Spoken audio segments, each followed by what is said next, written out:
we know that Americans don't know most of this history. That's right. That our country has engaged in a willful amnesia and teaches its history so poorly. So our history is political because every story of American greatness, every story of American exceptionalism you want to tell, here we are off to the corner. Say, how do you explain us? That's right. What is the origin of the United States? What are our beginnings? Thinking, how could we try to fill in some of those gaps of history outside of the essays? The use of poetry Yes. and fiction to tell the story of Black people in America is a brilliant and what I call a subversive choice.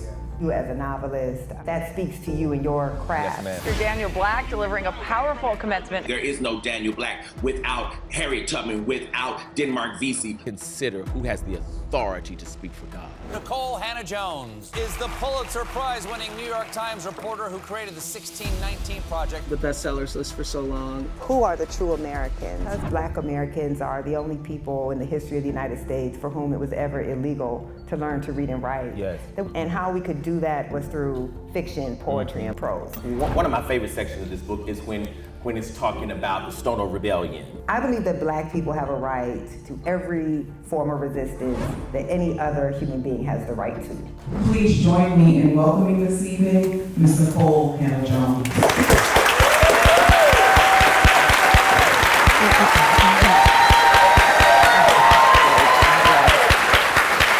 Yeah.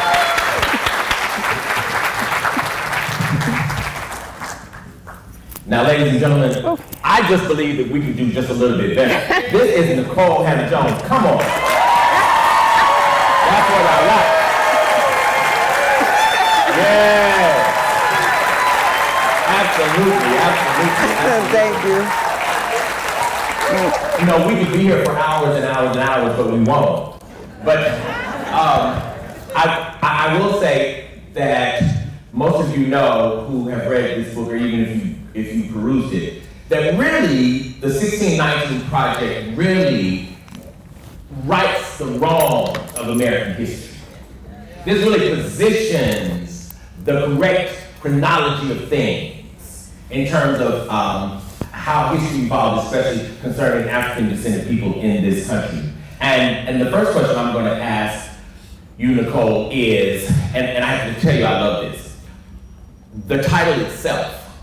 The thing I love so much about this title is that it refuses the notion that America starts in 1776. And I love that it's not just saying that no, it doesn't, but you're actually giving another date. Why did you choose not just the 1619 in terms of that date, but why did you choose that title? Hello. Hey y'all. So first, where's Dr. Gilliard? Thank you so much for hosting us today. And for just being, a champion of HBCUs, which have always been so critical, but I think are even more important now with all of the attacks on affirmative action and a tolerant learning environment. Of course, want to thank you, Dr. Black. It's always good to be in conversation with you, and just give it up one more time to DJ Johnson. DJ. And then the last thing I want to say is, why'd you put my pocketbook up on the stage like I'm Aretha Franklin? I do not normally have my purse on the stage, y'all. That was not me. So thank you so much for that question. I think it's a great place to start the conversation. It's called the 1619 Project, and the book is called The 1619 Project, A New Origin Story, because that's really what we're trying to do. One, it's a project, and a project in the way kind of echoing this idea of the American project, right, and arguing, of course, that that project will never be finished until we reckon with how foundational slavery and anti-Blackness was to the country that would come. And so what we were really trying to do, every society tells itself an origin story. Right. And origin stories are fundamentally kind of arbitrary. Where do we mark the beginning of any culture? Where do we mark the beginning of any country? And of course, we consider our origin story to be 1776, right, when right, those white men wrote those words, we hold these truths to be self-evident, that all men are created equal, endowed by the Creator with unalienable rights. Right. But when they write those words, 1/5 of the population of 13 colonies was enslaved. Right. When they wrote those words, they knew they didn't intend those words to count for all human beings who were living in the society. And the only reason that they even had the money and the belief that they could break off from the British Empire was because of slavery. So we would not have 1776 without 1619. Right. You know, the English landed Jamestown in 1607, and it only takes 12 years, and they're already engaging in African slavery. Wow. African slavery, therefore, is older than almost any institution in what would become the United States. Yes, ma'am. And yet we treat it like an asterisk, right? Like kind of marginal to the story. We know we had slavery, but we act like it didn't really matter that much. And so this project is really trying to then reset our understanding of what is the origin of the United States, what are our beginnings, and if you acknowledge that the idea of freedom, but the practice of slavery are really what we were founded upon. Right. And that, as the historian Edmund Morgan said, in America, slavery and freedom begin at the same time. And I think the ongoing struggle of America, where we are right now, if you look politically, if you look at the polarization, if you look at what happens on January 6th, Right. 1776 doesn't explain that, but 1619 does. Right. I share. Another thing, I'm hesitant because I have like 12 questions in my head. I'm trying to figure out which one I want to, which Because he one is knows I burning. talk a lot, y'all, so he's not going to get through most of his I'm questions. not, and I'm mad about it. The use of poetry Yes. and fiction to tell the story of Black people in America is a brilliant and what I call a subversive choice, right? It really sets you up as the trickster to me. Because you juxtapose poetry and fiction next to history, right? Explain that structural choice. Oh, thank you. And I know you as a novelist, that speaks to you and your craft. Yes, ma'am. So the reason that we decided to do poetry and fiction, there were a few things. One, I wanted the project itself to be a testament to the descendants, right? To show that amongst the greatest writers in America, they are the descendants of slavery. Yes. And that as many writers as possible needed to be part of telling this story. I like that. But it also came about because the project is not a history. It's not trying to tell you the entire history of Black people in America Right. from 1619 to the present. It's really arguing about America today. And so we're not filling in all the historical gaps, and it's not going to tell you everything about the history that you need to understand, but we know that Americans don't know most of this history. That's right. That our country has engaged in a willful amnesia and teaches this history so poorly. So we were thinking, how could we try to fill in some of those gaps of history outside of the essays? And we originally were like, well, maybe we should do a timeline. But then we started thinking about, because Black Americans are the only people in the history of the United States for whom it was ever illegal to learn to read and write, Yes. that we don't always have the same amount of written archival records that other groups have. We do Right. have some, Right. but it's not as extensive. Right. So much of what we know about that history is not written by Black folks, right? Right. It's written through the lens of white people. So we wanted to do kind of an imagining, where let's talk about these historical moments, but let's be able to tell them through the lens and the gaze of Black people. And how we could do that was through fiction, poetry, and prose. So it is like those essays and short fiction, they move through time. It is we call it a literary timeline. Right. But it is written through the voice of Black people. And what I love about that, Dr. Black, is it gave us a chance to invite writers into the project whom you normally wouldn't see in a project like this. So you have Terry McMillan, Right. You have someone like Barry Jenkins, who's a screenwriter and a director who won the Oscar for Moonlight. So you were able to have people who aren't historians, who aren't journalists, who would usually not find themselves in a text like this. Right. And I think the last thing I'll say is these short pieces of poetry and prose, they just provide a breath. The essays are hard. They're long, That's a good point. they have a lot of depth, they're dense, and they are talking about really ugly things that our folks have had to grapple with. And so it just gives you a bit of a breath between those essays. Gotcha. One question I'd love to ask you is, one of my favorite sections of this book is when it's talking about the Stono Rebellion, right? Stono Rebellion, Nat Turner, right? Gabriel Prosser, etc.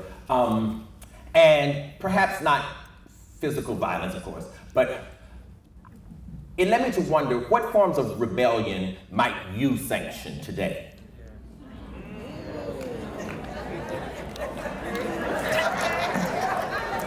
Well, I see a lot of cameras up here. So y'all not gonna have me on Fox News. Okay. Okay. It may not be physical, I get it. So you know, we were having this conversation last night, and resistance is such an important theme of the project. That's right. And it's so important because they don't teach us a lot about resistance for a reason, right? So you think about how many rebellions did you actually learn about in school? Not many. Right. And then when you learned about those rebellions, how were those rebellions framed? That's to you? right. That's right. Did you learn about Nat Turner as a hero? Right. Or a villain? Right. They were always spoken about as failures, failed attempts, and his failed attempts, but also, you know, the quote unquote indiscriminate killing of women and children. Right. You know, acting as if he did not have the right to resist through violence in a country that was literally born through white colonists feeling they could resist through violence. That's right. That's right. That's right. So I think, you know, resistance was so important because I think about, you know, part of what the project is trying to do is understanding that it is the silences that shape your perception and understanding as much as what we are taught. It's the silences. So if you don't learn about resistance, you don't think we really resisted. That's right. Right? If you don't learn about the fact that most of the men who founded our nation engaged in slavery and that's how they got their wealth, then you fill it in, you fill that gap in with your own information, which is often false and misleading. When we think about resistance, and resistance was everything from rebelling to like literally trying to like rise up and overthrow and kill the people who enslaved you, down to slowing down your work. That's right. To breaking your tools. That's right. To stealing. That's right. Which really wasn't stealing, but taking what you created and didn't get access to. Right.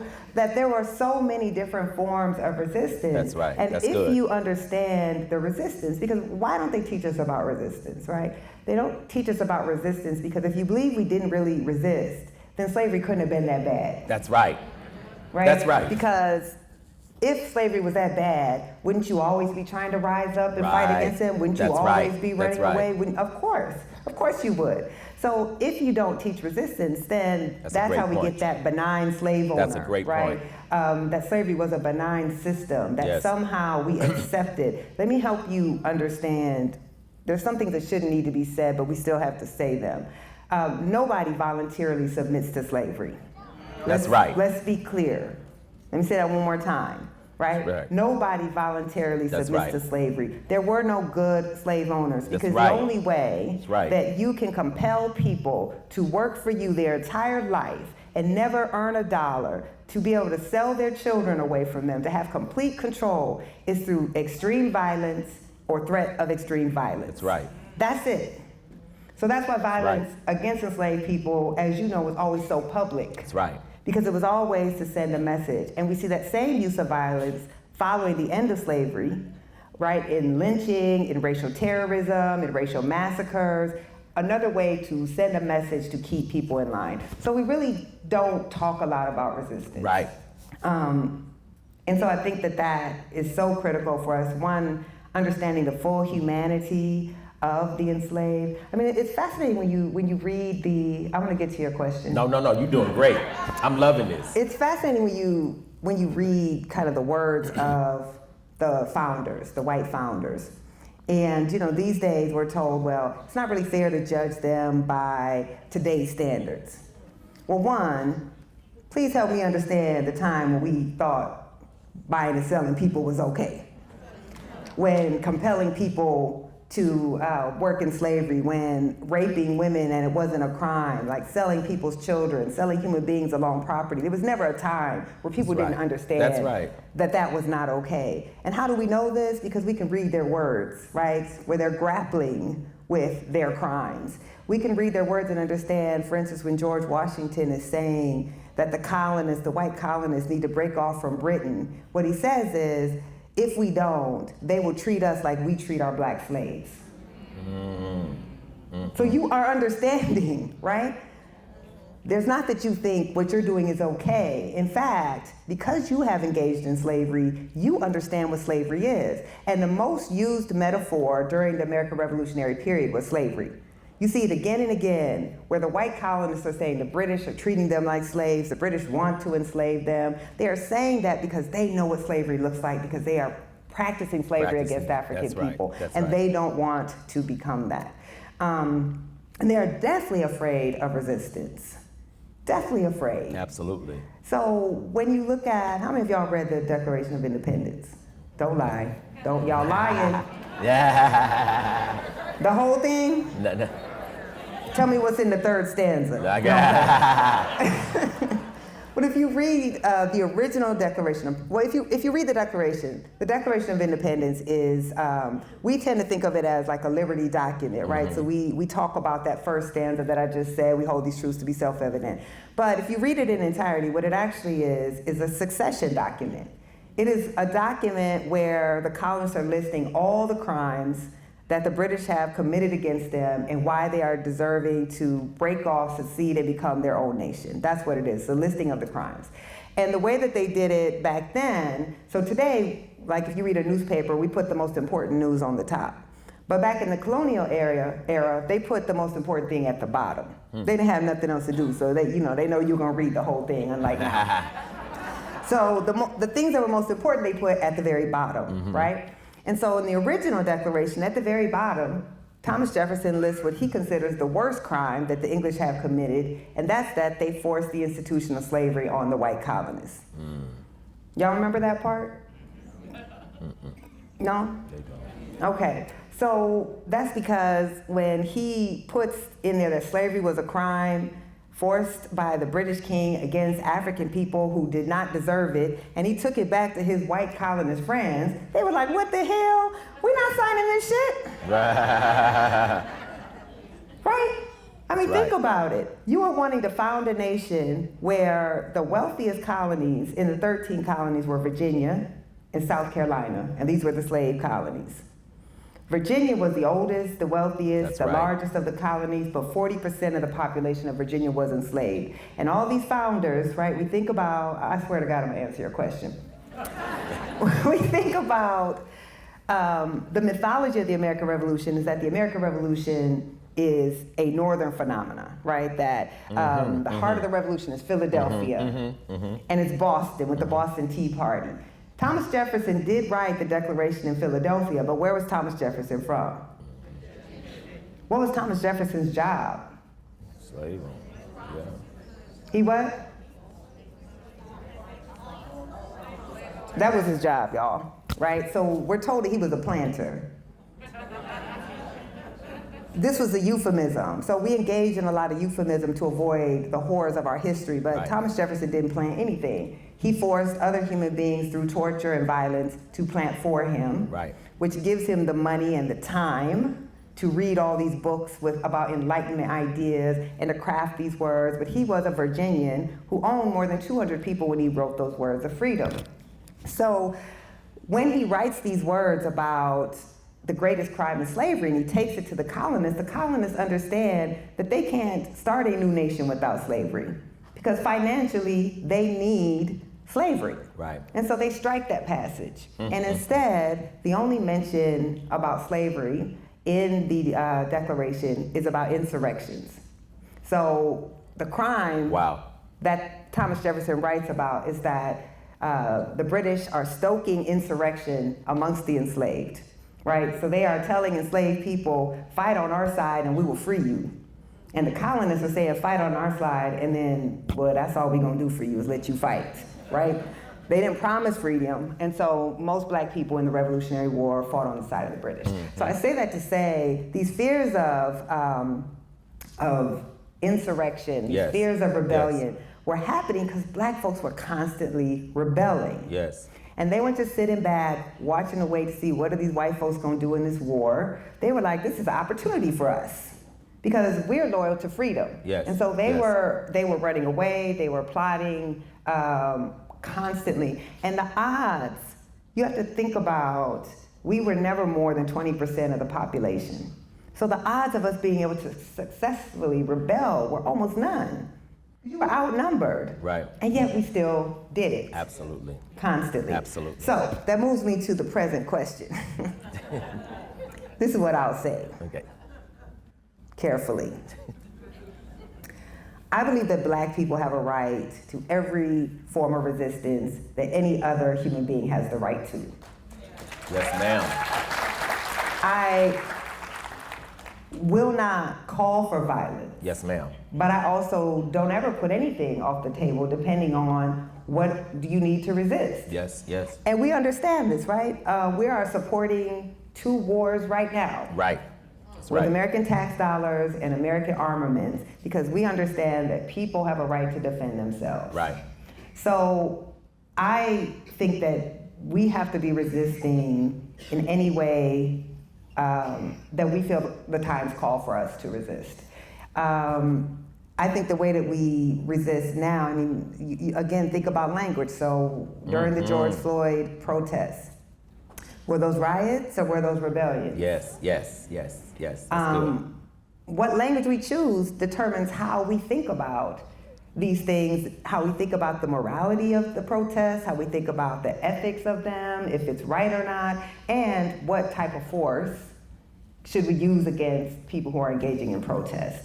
So I think resistance will always take a lot of forms. There will be resistance that comes through the pen. Yes. There will be resistance that comes through people taking to the streets. There will be resistance that comes in a state like where we are in Louisiana, hopefully, right, by using and harnessing your collective power at the ballot. Yes. Because there are far more black folks in this state than what your politics make it seem like. That's right.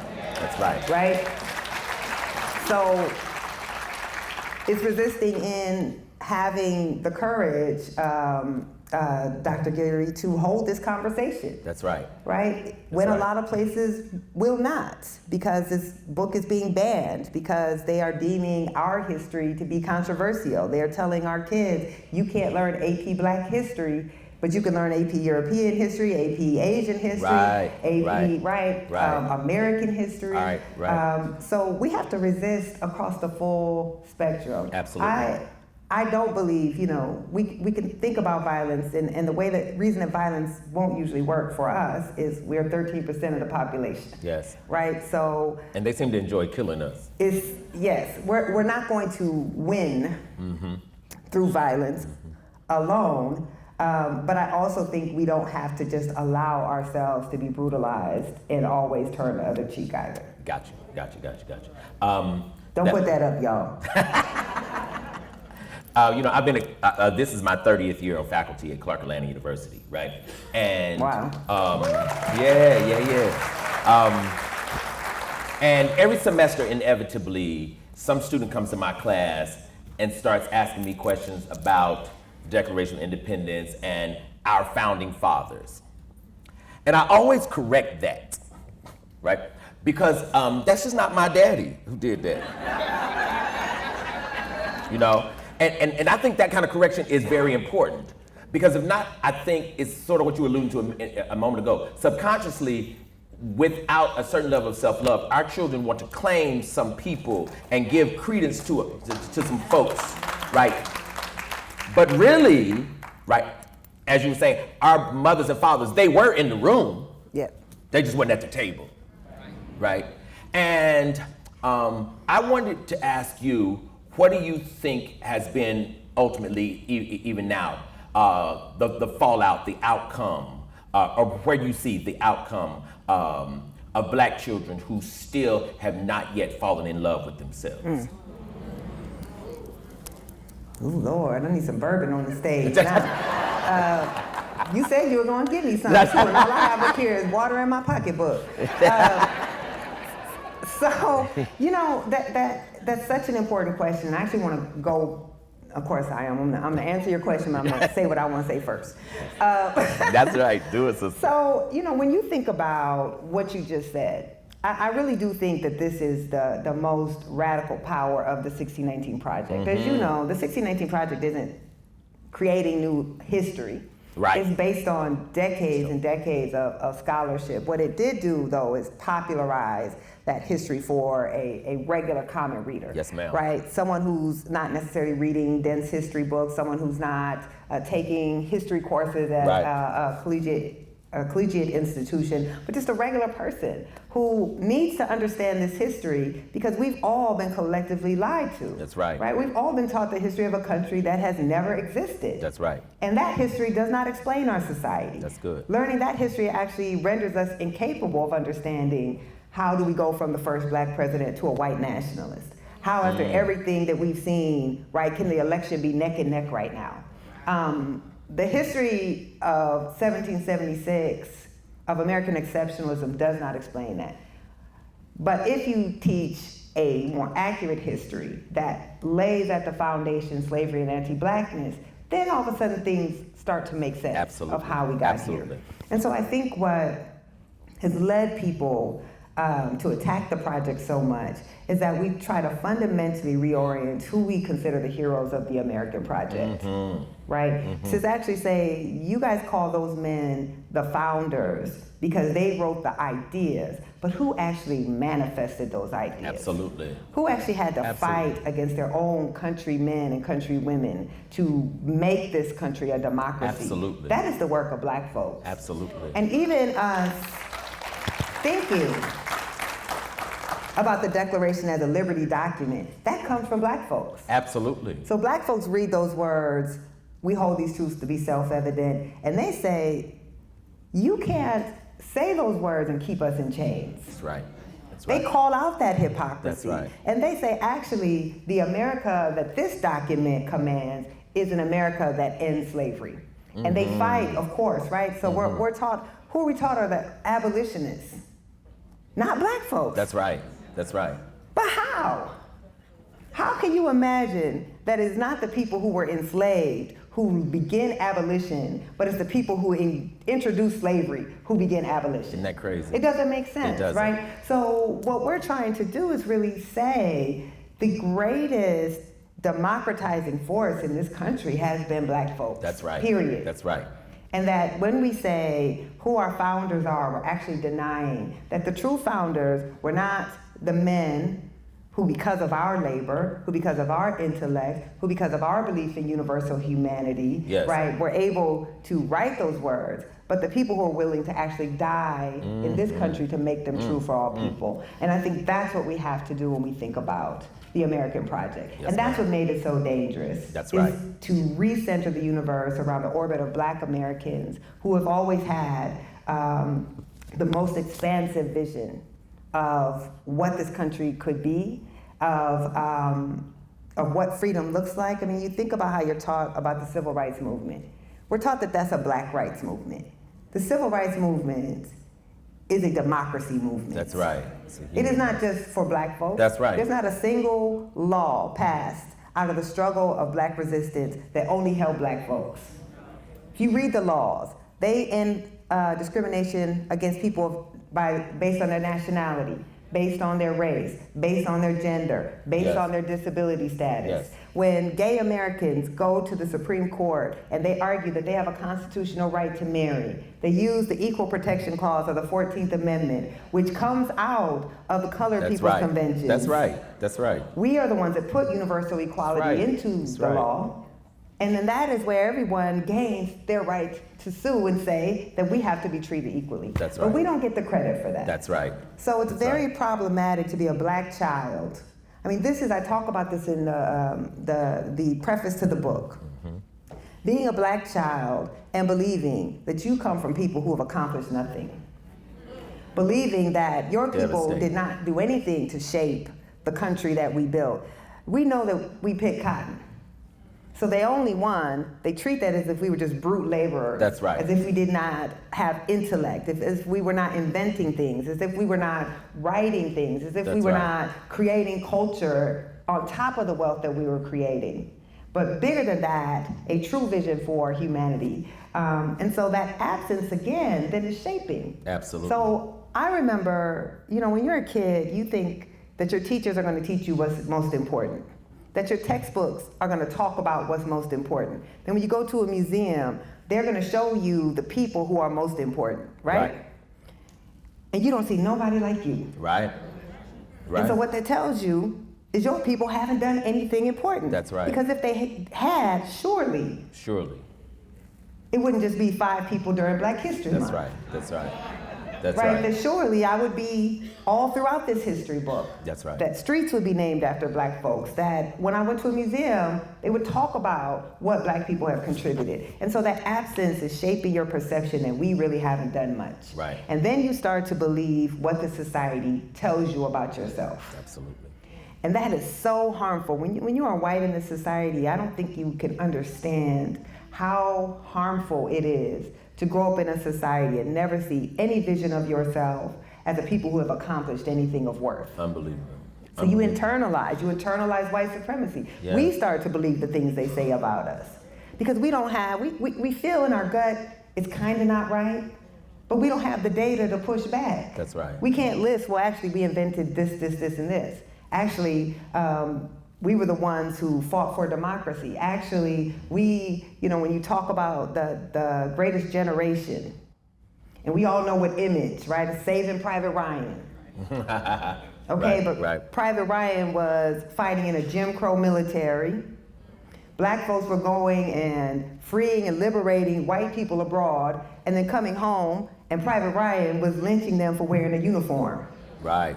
That's the truth. That's the truth. Absolutely. Right? Medgar Evers was a World War II veteran who was assassinated by a white World War II veteran.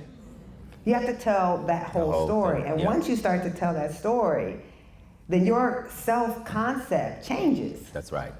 And you see this, we know this. I mean, this is why they ban our history.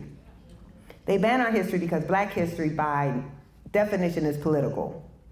That's right. Because Black people, by definition, are political, right? Our history is political because every story of American greatness, every story of American exceptionalism you want to tell, here we are off to the corner. Say, how do you explain us? That's right. If all this is true, why are we here? If all this is true, how do you explain how you suppressed our rights for 350 years? How you bought and sold our ancestors?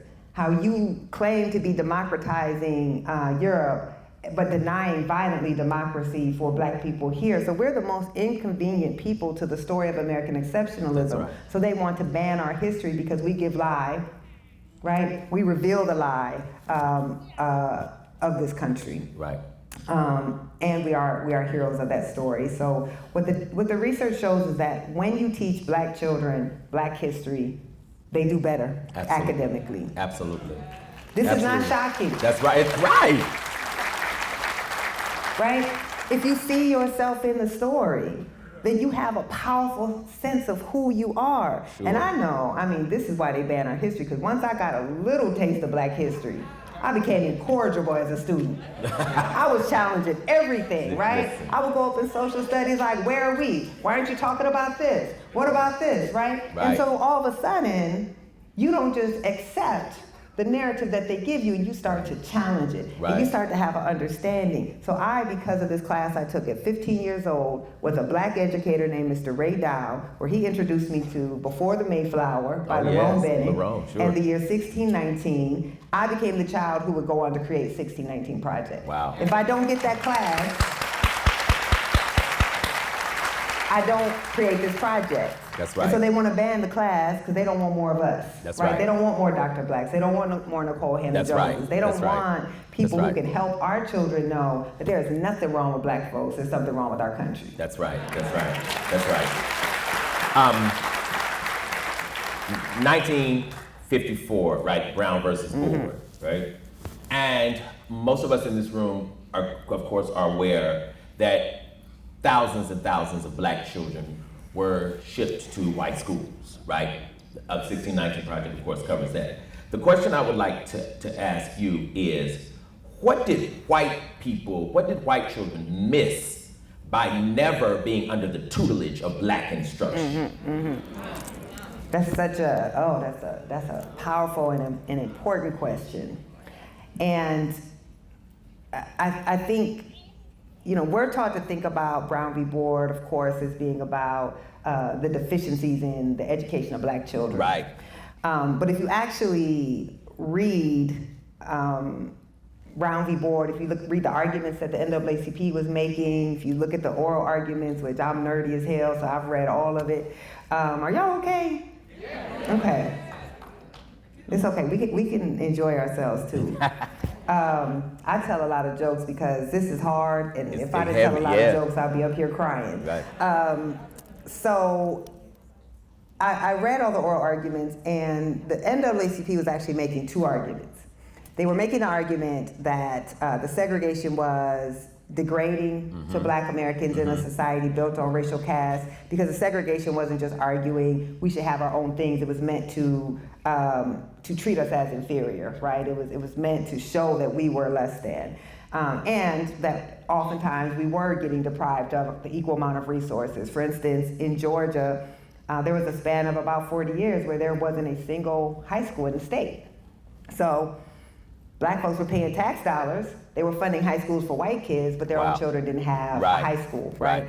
Or they weren't getting, school buses, or they weren't getting textbooks. So we know that the resources weren't the same. So they were making that argument. But the parallel argument that they were making was that segregation was giving black children a false sense of their own inferiority, but it was also giving white children a false sense of their superiority. Right. Now, the court didn't rule on that. Right. But what they were saying is that we are in a multiracial world. We are going out into the world, so you have to think 1954, what's happening. This is just at the beginning of the Cold War. We're starting to see, communism rising in America, and communist nations are engaging in this propaganda campaign. And so what they're really trying to say is that you are teaching white children that they're superior, and you're also not giving them an education to go out into a world that doesn't look like their classrooms. It doesn't look like their communities. So what white children were deprived of is one, just the ability to be around black people, and we're amazing. But they were also being deprived of the ability, and still are, because white children and black children remain segregated today, of an ability to get an education that prepares them for the world. Yes. An education that gives them empathy. I mean, this is why we have so much polarization, is white children can go most of their lives without ever having to have intimate relationships with anyone who's black, and certainly not someone who can be in a position of authority. Right. Because the funny thing about segregation is, because it so limited the opportunities for black Americans, black educators were actually far more educated than white educators. That's right. They had much higher degrees. That's right. They tended to, they would go and get their PhD or their master's degree, but could not work as a doctorate at a university or a scientist. So they would get these degrees, and then they would come back into the K-12 classroom. That's right. And so there's research that actually shows that they, on average, were far more educated and had far more advanced degrees than white teachers. That's right. Now, again, think about narrative. How many of y'all have ever heard that? Yeah. Right? It's true. It is true. But that's not the narrative. So the narrative was that our children were getting an inferior education. They were getting inferior resources. Right. But they did not have inferior educators. Right. It makes me think. That was a difference. Absolutely. It makes me think of us at these HBCUs, right? Because of course I'm at an HBCU, and so are you. And the beauty and the power of HBCUs, I think that most people don't know, is that we were really making bricks without straw. Yes. Right? And we have been teaching Still black are children. That's right. Did you hear me? We have been teaching black children not just textbook knowledge, but also knowledge of self, spiritual knowledge, right? Spiritual nurturing, right? The whole self, right? Yes. And I think this is critical, because in some ways we have not really, as Black people, we've not really supported these institutions as fully as we need to. But these institutions have been the lifeblood of Black people, right? And I'm saying that also because I'm segueing to an institution. I'm probably gonna get like 2 more questions. Good Lord help me. One of those is the Black church. And you know, I was telling you, I'm the church musician. I believe in the Black church institutionally. I don't know that I believe in the Black church theologically, right? That's another thing, right? But the question I want to ask you is, if you had your way, as the brilliant author of this text, if you had your way, what would you do with the Black church?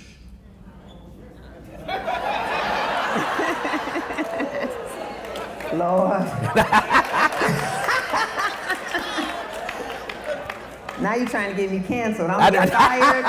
You're gonna get fired, right? And I'm gonna get canceled on the same day. On my day off, it's Saturday. Come on, man. You know, so one, I would really suggest that folks read the essay in the book called Church by Anthea Butler. I loved it. I am not a theologian. In fact, when I occasionally get invited to give a talk at a church, I get worried that I'm gonna burst into flames when I'm in there. I'm not a religious person myself. I think that if we look historically at the role of the Black church, the Black church was always, even from the time of slavery, a place of political organizing, Absolutely. of liberation organizing. Absolutely. Because the Black church was really the only place that Black people could gather. That's right. And not be under white supervision. Right. And so they really were founded as these radical places that were not just about telling Black folks to get their reward when they die. Right. Right, but believing that the God of, that led the Israelites out of slavery also believed that they should not be enslaved. That's right. And that they had a right. You know, it's not incidental that so many of our most famous rebellion leaders were preachers. Were literate preachers. That's right. Right? Nat Turner, Denmark Vesey. Yes, right. Yes. When they read the Bible called them to fight for the liberation. This is why they had 2 Bibles. They had a slave Bible that stripped out. Slaves obey your masters. Yes. Right. It stripped out. You know. Now I'm forgetting what's the Exodus. Moses. And, Exodus. The Moses story. Mm-hmm. So the Bible for slaves did not have the chapters that would lead them to read them and say, oh, okay, well maybe we need the Exodus ourselves, right? So when we look at that tradition, when we look at so many of the great leaders of the civil rights movement, were reverends, right? That's right. Reverend Fred Shuttlesworth, That's of right. course, Reverend Martin Luther King. Sure, I mean, sure. you could just goes on and Lawson, on. Absolutely. you could just go down the list. That's right. Now there are, of course, were always churches that were not doing that. Sure. But I think when you look at now the role of the church, that we are losing a lot of that tradition. That social consciousness. Yes. Right. Certainly the rise of the megachurch. Right. The rise of the prosperity gospel. A belief that we can't engage in politics, and not partisan politics, because it's nonprofit organizations, churches can't be partisan, but Black people keeping our rights is not a partisan political issue, right? So that instead of doing that, they just want to get their money, right? Absolutely. And they want to not engage in politics, not engage in activism, even as their people are suffering. So I think that we,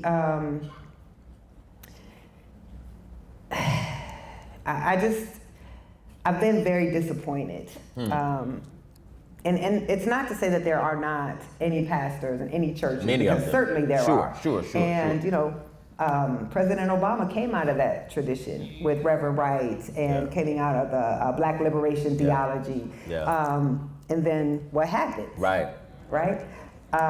So I wish that we would see, and this is really the same thing I would say for a lot of HBCUs, is we get so afraid of losing funding. That's right. We get so afraid of being punished politically that we end up not fighting for the communities that need us to be fighting for them. Yes, yes, yes. Absolutely. And what I always say is it worth it, right? That's right. Is it worth it to lose your soul? Is it worth it to find success at the expense of your people? That's right. Because at the end of the day, you have to look yourself in the mirror. And as we see the suffering of so many of our folks, like, I'm aware every day that most people that I come home to in my family and in my community don't live like me, right? They don't have the benefits of the life that I have. And so we can sit here and say, well, I've made it. Or we can sit here and say, by the grace of God, I made it. Right. And a lot of other folks with equal talent, equal ambition did not. Right. And so it's our job, to me, to always remain in that struggle. And I don't think a church, especially the Black church, can truly be biblical if you are divorcing yourselves from the everyday struggle of your people. Gotcha. Yes, ma'am. Yes, ma'am. I would actually like you to answer that question. Say it again. I would like you to answer that question. As someone who's a little more in touch with the church than myself. Well, what I really wanted to say is that this is about you, but okay. No, go ahead. No, I want to know. I would say it is a dangerous question, but I think I'd say two things. One, I definitely think we need the church. I think we need the church because if we can ever get to the place where we discover, first as Black people, that what Black people are doing in the church is not what white people were doing with the church. And if we can ever get back to the root of why Black people ever used the church as a mask and a cover for the African ritual that we were really doing, because really we were meeting in the church to destroy them, right? And to make sure we were not becoming like they were. So I think we need the church, but we have to have a complete overhaul of the theology, right? I think the most dangerous thing in the world is when we close our eyes and pray and we don't see ourselves. Right. I think that's highly dangerous. Because it means that we're praying to the people we think we don't like. Right? The second thing I think is that we have to get to the place where we understand that spirit is bigger than the building. Right? That you can walk with God, right, whether you enter the building or not. Right? So those are the two things I think is very important. A last question, I think, do I get one more? Okay, I get one more. That I think is very important is the recent murder of Sonia Massey, right? Which of course is not just the murder, it's so unbelievably, blatantly, senselessly insane, right? It's just so absolutely, positively crazy. But it is not unprecedented, right? This is something that keeps happening, to us as a people over and over and over and over again. And ironically, I'm not going to ask so much about the murder, but something that comes along with it. And that is the American judicial system worth our effort to attempt to right it? Or should we divest ourselves from even fooling with it at all? Like, is it worth what it seems like it would take for us to overhaul that thing in order for us to be protected, right, by the same laws of the land? Or is it too far gone?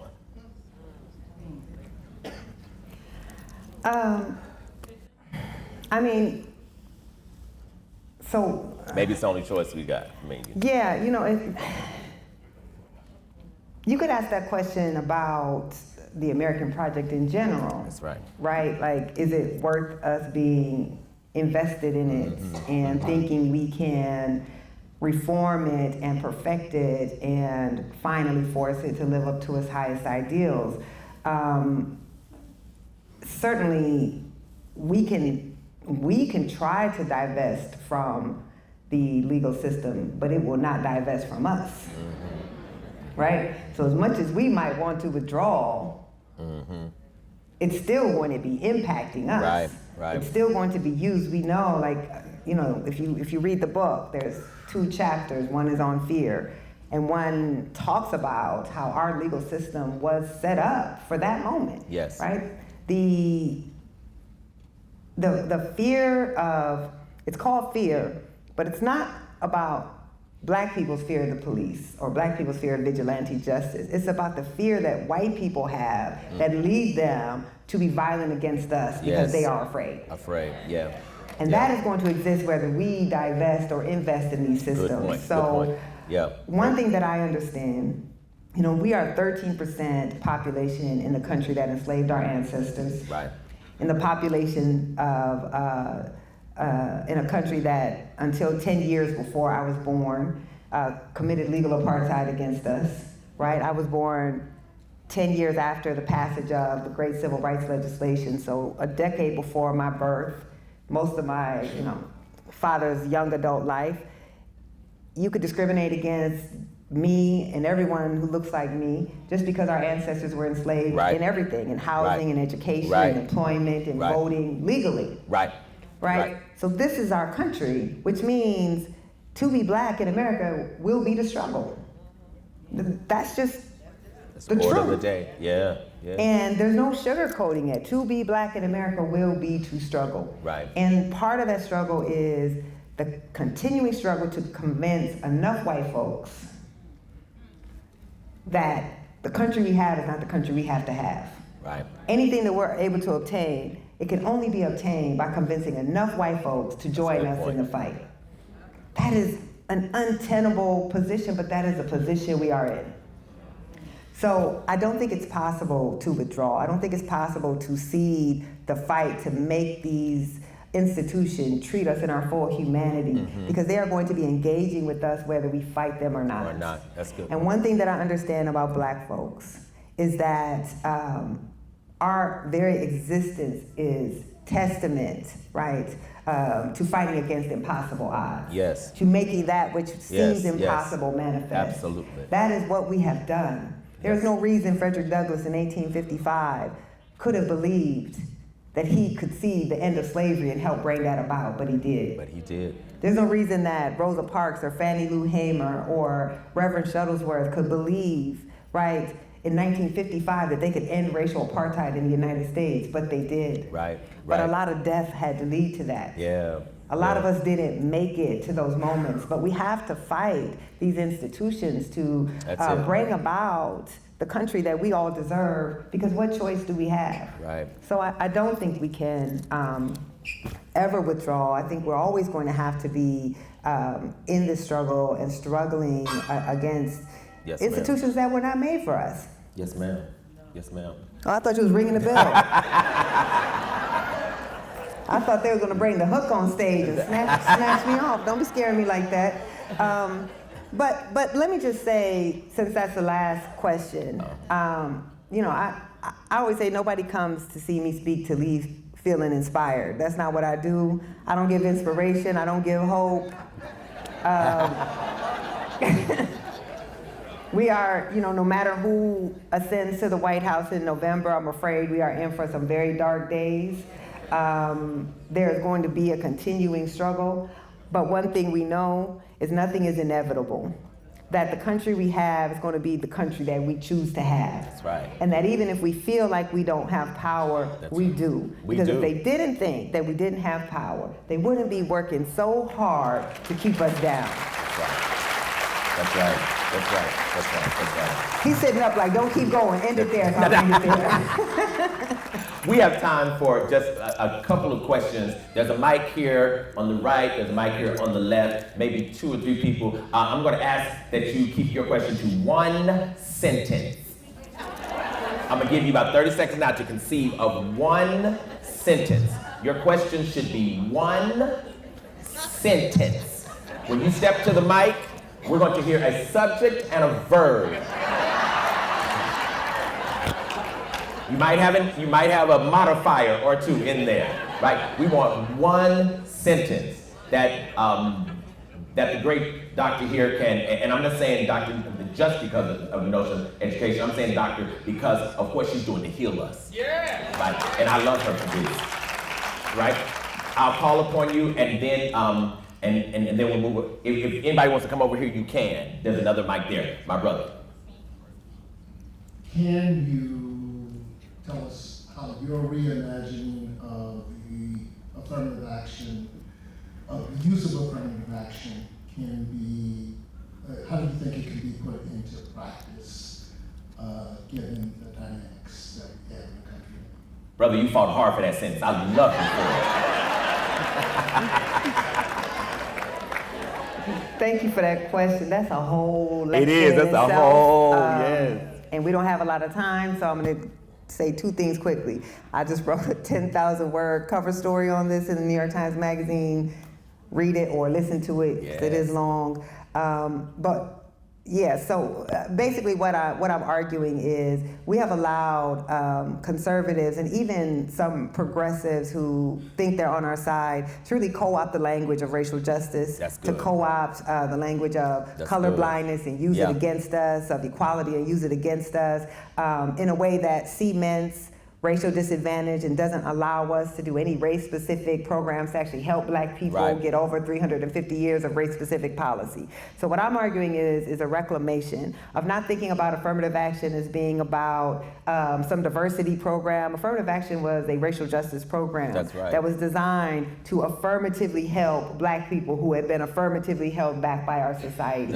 We need to go back to that. We need to stop using the language of people of color. It's okay to be inclusive, but that has come at the expense of descendants of American slaves. I know I believe that. Yes, ma'am. So, yes, ma'am. What I'm trying to argue is that we get back to thinking about these programs as not being about race, right? The Supreme Court has said we can't use race, but about lineage. That when we had the Freedmen's Bureau, it wasn't a racial program, it was a program to help people whose ancestors had been enslaved. Right. And we need to start using that same language around affirmative action. So that's what I'm arguing. If Harvard University can have a lineage-based program that's called Legacy, which is a lineage-based program. That's right. Then why can't we have a lineage-based program based on your ancestors were enslaved in the United States? So that's our argument. That's right. My brother. Now, I was wondering, what is your take on black nationalism, since all the other so-called ethnic groups in America appear to be, they practice nationalism, East Asian people, Arabs, white Jewish people. And we appear to be the only ones who are practicing integration at such a level where these are at a disadvantage.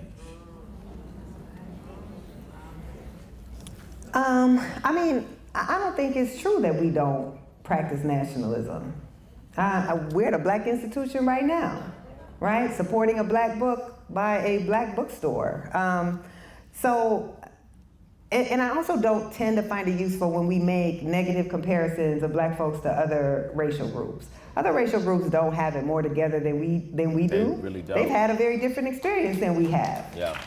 They chose to come here, we were forced to come here. Apartheid was built on us. The caste system was designed on us. So I don't ever find it useful to say, well, Asians are doing this. Well, Asians haven't been enslaved in the United States, and Asians didn't go through 100 years of racial apartheid. So we are nationalist people. I think that we can both be diasporic and we can also be nationalists, and we can say that we are fighting for black institutions, that we are fighting for the freedom of global black people, but also, again, understand we are 13% of the population. And it's okay to engage across racial lines. Yes, that's we right. should be doing that. Absolutely. We have to build coalition because we can't accomplish, Obama was elected with a racial coalition. It was a minority of the white vote, so most white people did not vote for Obama, and I imagine if Kamala Harris wins, it will be not because most white people voted for her, but a plurality did. So I don't think that our answer in trying to find our freedom is engaging in the same harmful ideologies of those who oppressed us. I don't think that's how we win. That's good. That's good. He didn't like that answer. I'm sorry, brother. Hi, I was wondering what were some of your favorite books to read? I'm sorry? Some of your favorite books. Oh, man. I always say my favorite book, well, my two favorite books of all time are Black Reconstruction by W.E.B. Du Bois. I always make my students read essays from that, even though it might not have anything to do with my course. I just think you need to read it. And because of the times we're in, I always assign the propaganda of history, which is the final chapter of that book, because I think it explains so much kind of where we are, and you actually see that, you know, history is just a cycle. That's right. Things just repeat themselves. And I love The Warmth of Other Suns by Isabel Wilkerson. Isabel Wilkerson. Oh, yeah. That book, it's just she's one of our greatest just literary writers. Like, she's such a beautiful writer. Oh, absolutely. She spent 10 years on that book. She did like 1,100 interviews. The story, but what I think is so subversive, have any of y'all read that book? Yeah, that's good. If you haven't read it after you read mine, it's even longer than my book. Thick, it's like yeah. 2 Bible lengths thick. But you would not be able to put that book down. What's so subversive about that book is it's about the Great Migration, and it's about, you know, Black Americans fleeing the feudal South, trying to find freedom. And any person who's not Black, whoever told themselves the immigrant story of their own family, right, of their family fleeing Europe or their family fleeing Asia to come to America to find freedom, you can now finally see yourself in the Black freedom struggle because we were doing the same thing. Absolutely. And I think that's what's so subversive about it. It's just a beautiful text. Absolutely, absolutely. Brother, yes, sir. All right, I just wanted to hear your thoughts on some of the media coverage, politically, political coverage that we're seeing today, those patterns that we're seeing and errors that we're seeing. I think American media is doing an amazing job.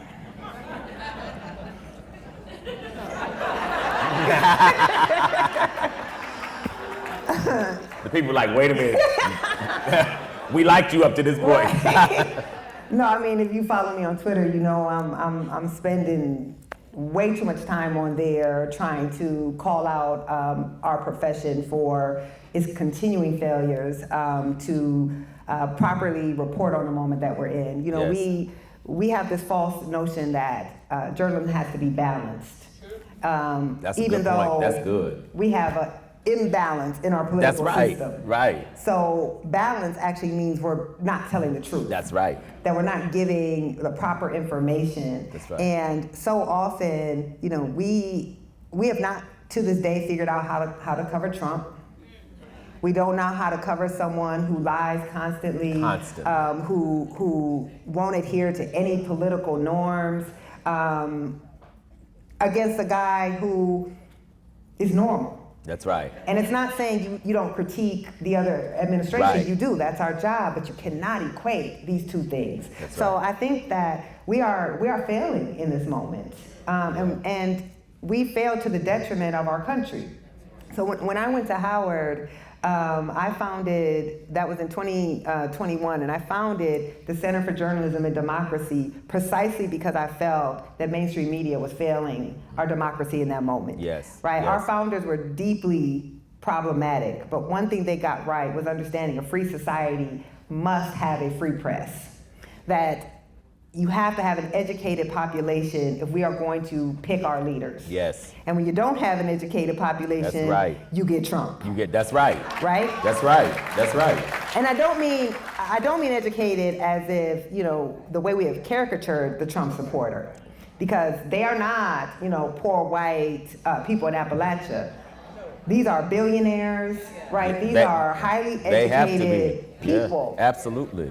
Who don't actually understand the truth about the country that they're in, right? Yes. So I think we have to do so much better. Like, journalism is the firewall to the democracy. I believe that.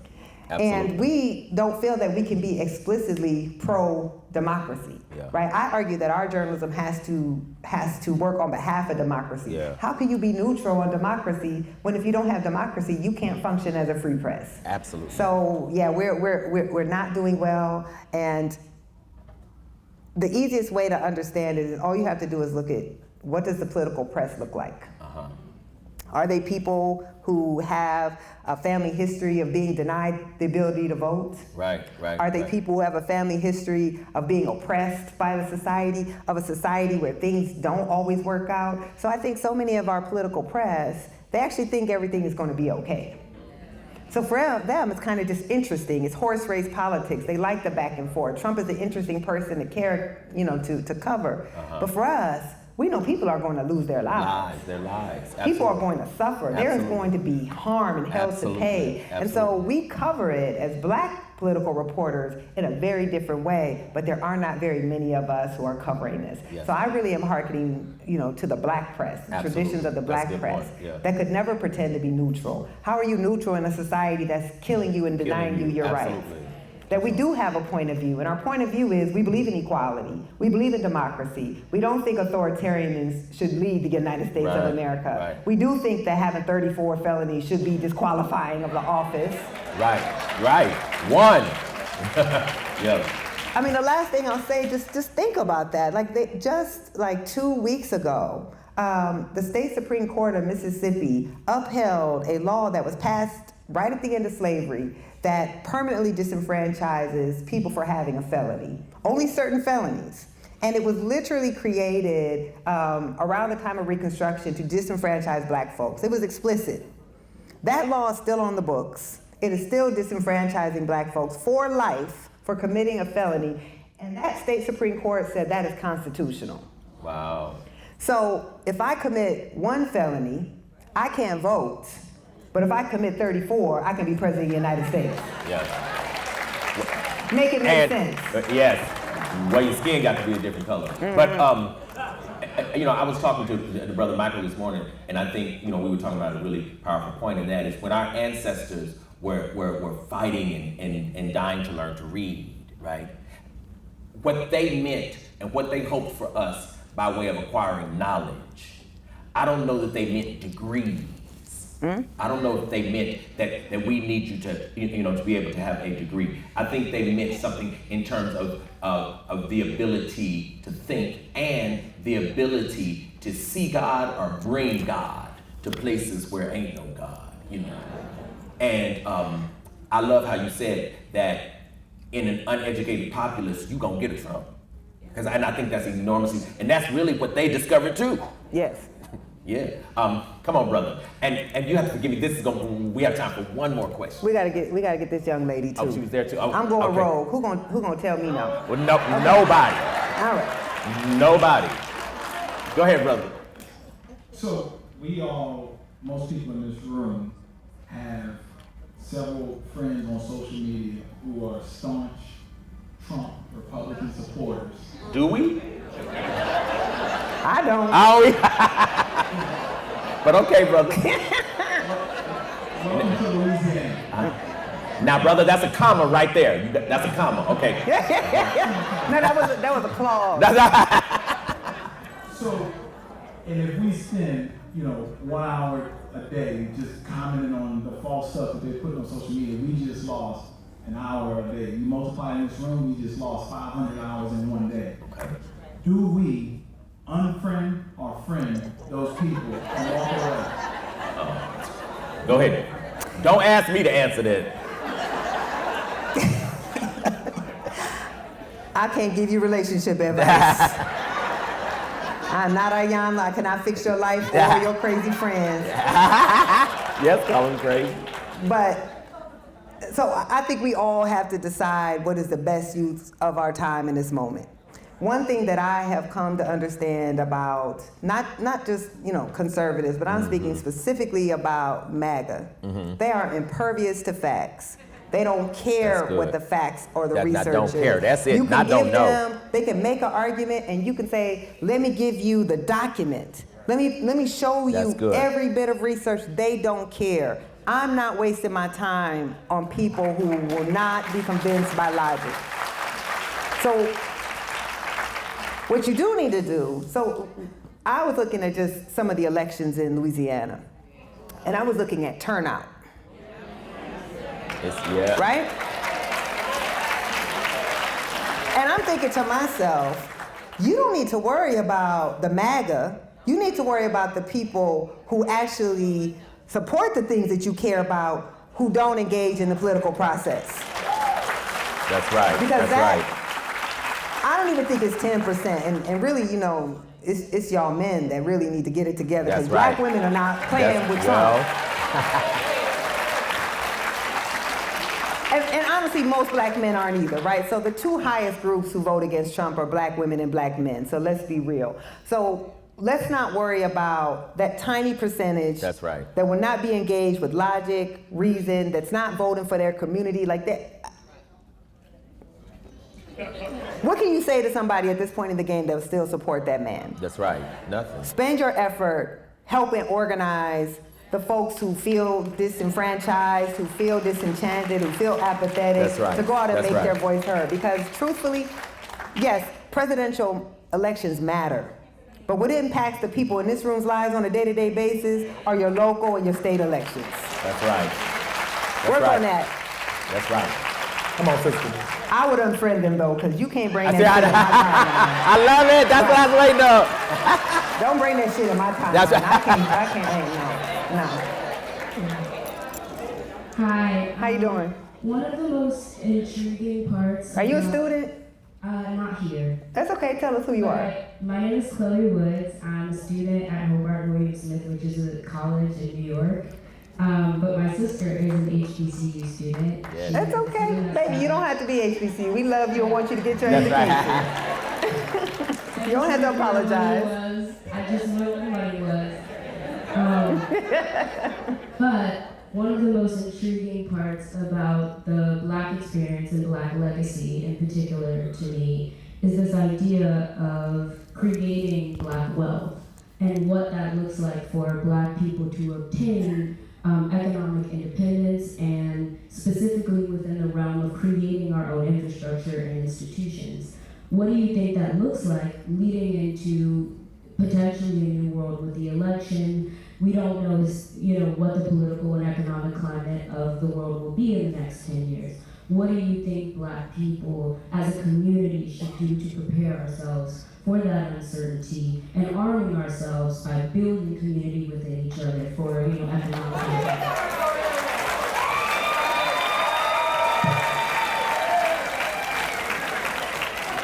Shoot, that white school was giving you an education, girl. I am not mad. Look. Okay. Shoot. Get that information and use it to bring down all that shit. I know that's right. I am not mad. Listen. Yes. That's such an important question in these times. Mm-hmm.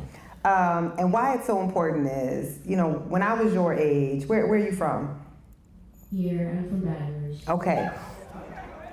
When I was your age, and also growing up in a very working class community, a very working class household, we know a lot of times in our communities when they see a Black child who has a spark, or they think that child has a particular potential, we get a very dangerous message from our community. And the message that we get is, get your education and get out of here. Right? That's right.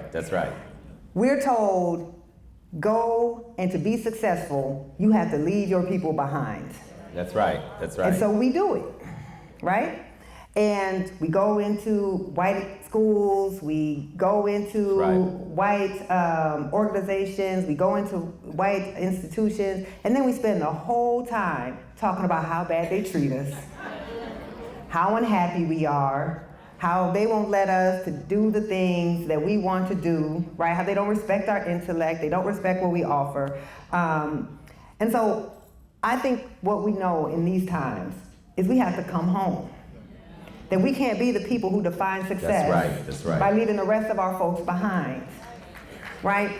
So we do need to invest. We do need to invest in our own institutions. Like I am personally on like a Black institution building moment in my life, right? I went to Howard on purpose. I live in a Black neighborhood on purpose. I send my daughter to low-income Black schools on purpose, right? These are choices that we can make, because we can either leave our community and then shake our heads about why is our community still suffering? Why aren't people doing what I did? Or we can go back home and we can be a door opener for our own folks. I'm not afraid of my people. That's right.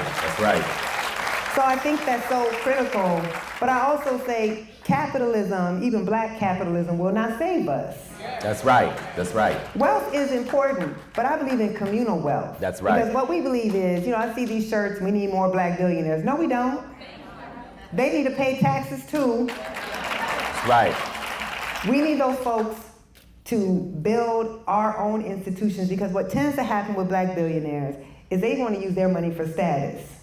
So they're not donating their money to a Dillard. They want to donate their money to a USC, right? They want to donate their money to institutions that they think are going to improve their status amongst the elite. So I think we have to be at a time, as life becomes more and more challenging for us, as we're being told, we're being called DEI hires, we're seeing attacks on affirmative action, to come home. Because there might be a different struggle, like, it might take you 6 months to get paid. Girl.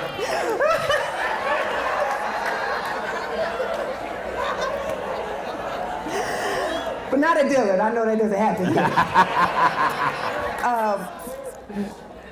But I will take that struggle, right? That's right. Over not having every day to feel like I'm unwanted, I'm unappreciated, I can't use my power for my own community. So I think that has to be our answer. And I'm not saying withdraw. We deserve to be in any space we want to be in. Right.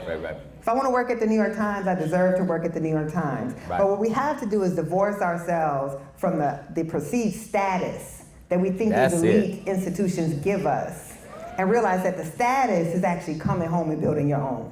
Thank you. Yes. Thank you. Ladies and gentlemen, Nikole Hannah-Jones, come on. Woo!